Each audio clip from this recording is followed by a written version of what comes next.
Hello YouTube, Own Soldier 86 here. We're continuing on working with this little chunk of platform, and I wanted to create a floor and a ceiling for this. So we're going to go to our create materials, and we're going to find the floor that would be appropriate for this particular item. And we see floor 2, which has the rails on the side. Now remember, I said last time that we have to watch for this sizing, so we're going to break the link because we know this is going to be a 64 by 64 texture.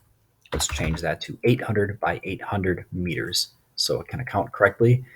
And we're going to apply that to the top. Now, that looks fantastic. I like how the rails line up very well here. The only problem is that the front and the back of this texture are not exactly correct, because if you see here, what we have is we have the rail going to here, and then all of a sudden it juts out sideways like that. Now, we did create a texture that would work slightly better for this. Let's go to the create material again and find this rail 2. Open. We got the sizing correct because it was a 64 by 16 texture. So it's going to be 800 by 200 in Google SketchUp. That's fine. Well, it's better. And if I wanted to be perfect, I would probably have a little bit of extra blue in this corner right here. To be honest with you, I think I might be satisfied with the way this looks. It's such a minute piece that if I went back, I would have to go back and do a lot of editing to make sure that that texture is looking correctly for this particular platform. And, you know, to be honest with you, I look at that a little bit more and more, and I realize, yeah, that probably wouldn't work so hot. But understand that if I don't like this texture, I have to go back all the way to the ripping phase, which is going back here, finding a particular rail texture that I like, and then editing it, copy, paste, etc., into a new texture, and then having to save it as a BMP, and then going back to Pixel Former, reformatting the BMP to the correct specs, and then going back to Google SketchUp and creating the material again. So there is the reason why I've been harping on almost every video about why we want to make sure those textures are correct up front. We're going to go ahead and leave this for now. I think I'm going to be satisfied with the way it is.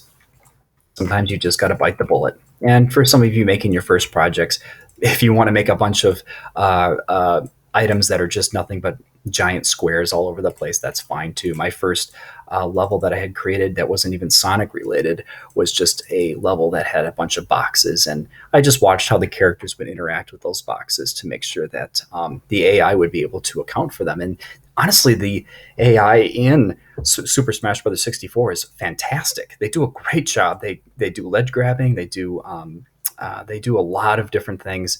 When they see the geometry, they understand how to, for the most part, they understand how to interact with it. So even just making a level with a bunch of just generic boxes, 800 by 800 will be totally fine if you want to do that. But we're going to be a little bit more complex than that. And we're going to take this new texture and dump it over here. Now, I want to do one more quick on camera, and then I'll do the rest of these off camera, because I think if you are following along with me, you probably are getting close to the hang of what's going on here. This time I wanted to create a pole texture, and we're going to make this 800 tall. And I made it 200 by 200, the square here, and it's 800 meters long. So the reason why I did that is because we're going to find the pole texture right here. Now, we do not want this to be 800 by 200. We want it to be 200 by 200 because the original texture was 16 by 16. We have to make sure it's correct. If I accidentally plugged it in just like this, here's what that would look like. It's a mess. We don't like it. So we're going to actually make sure we go back through. And if we ever want to go back to our list of textures, we go to this select tab here, and we can find all the materials that we've already used, as well as some materials that are used in Google SketchUp, which we are not going to use because that will not work correctly when we edit our levels. So by the way, if you do go in here and you see some generic Google SketchUp stuff like carpet, and you're like, oh, that looks great, do not use these. Only use the ones that you've already made, because those have already been formatted into the correct format. Anyway, we're going to collect that material 9. We're going to delete it and redo it as a 16 by 16 texture, or in other words, in Google SketchUp, 200 by 200.